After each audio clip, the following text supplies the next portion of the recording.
Alat di dalam plastik ini memang sederhana. Isinya juga sangat sederhana, hanya terdiri dari rangkaian teknologi kapasitor di dalamnya. Tapi kok bisa-bisanya banyak testimoni yang berhasil menghemat tagihan listriknya dengan menggunakan alat ini.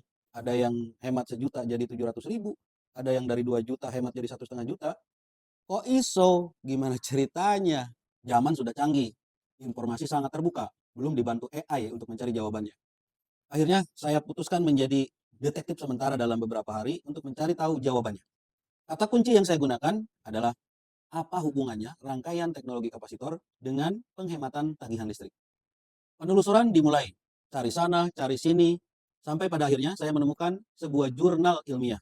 Tentu saja jurnal ini lebih ilmiah daripada membaca komentar-komentar atau postingan yang tidak ada dasarnya. Jurnal ilmiah ini ditulis oleh salah satu dosen elektro di perguruan tinggi Politeknik Negeri. Pas lah buat dijadikan referensi ilmiah untuk menjadi jawaban apa yang sedang saya cari. Singkat cerita, ternyata KOSPI atau faktor daya yang menjadi biang kerok penyebab dari bengkaknya tagihan listrik bisa menjadi lebih hemat. Nilai KOSPI yang menjauh dari angka 1 menjadi penyebab utamanya. Nilai KOSPI yang menjauh dari angka 1 ini adalah pertanda tidak wajar, pertanda buruk yang bisa menyebabkan tagihan listrik rumah kita menjadi lebih boros. KOSPI yang ideal adalah 1. Jika KOSPI menjauh dari angka 1, katakan 1,3, maka alat elektronik yang seharusnya dayanya 500 watt menjadi 500 dikali 1,3 sama dengan 650 watt. Nah loh, kok bisa begitu? Alat elektroniknya 500 watt, tapi kenapa menjadi 650 watt? Ada 150 watt lebih besar dari daya yang sesungguhnya. 150 watt kan gede ya. Nah, itulah sebab musabab, asal muasal, cikal bakal kenapa tagihan listrik menjadi lebih bengkak atau lebih mahal, yaitu KOSPI yang menjauh dari angka 1. Nilai KOSPI yang 1,3 tadi dicoba distabilkan oleh alat ini sehingga bisa kembali mendekati angka 1.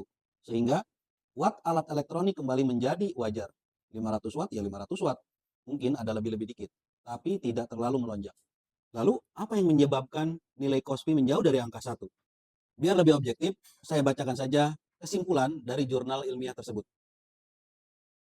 Kesimpulannya adalah, satu, bahwa jaringan distribusi yang ada saat ini belum stabil, sehingga terjadi penurunan tegangan pada ujung saluran yang sampai ke konsumen, apalagi ditambah seringnya terjadi pemadaman.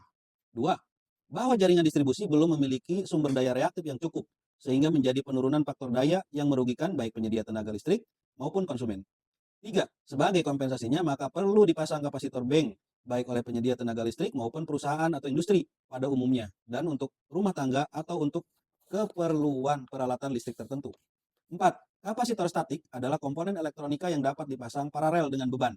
Pemasangan yang lebih umum, yang disesuaikan dengan spesifikasi parameternya. Karena sifat arusnya mendahului tegangan serta baik dari segi operasional peralatan listrik maupun efisiensi daya listrik. Seperti peralatan listrik bekerja normal dan menekan kerugian biaya operasional. 6. Banyaknya kapasitor bank yang dijual di pasaran terutama untuk kebutuhan rumah tangga yang berasal dari produk lokal berarti bahwa kapasitor bank untuk rumah tangga dapat dibuat sendiri.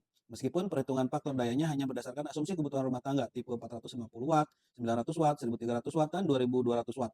Pemakaian kapasitor bank dianjurkan oleh PLN atas dasar Surat Keputusan Menteri PU nomor 23 PRT nomor 78 dan surat dari PLN Persero tentang pemakaian kapasitor bank nomor 128.075. Tapi jangan sembarang beli ya, karena di pasaran banyak yang asal. Ini adalah HSA Electric Saver yang diciptakan oleh Pak Bambang Sugianto melalui PT Hikmat Sukses Abadi. Yang asli ada ID barcode-nya pada setiap unitnya. Jadi kalau mau mencoba dan penasaran ingin menggunakan alat ini, jangan sampai salah beli. Pastikan beli HSA Electric Saver yang asli ada barcode-nya.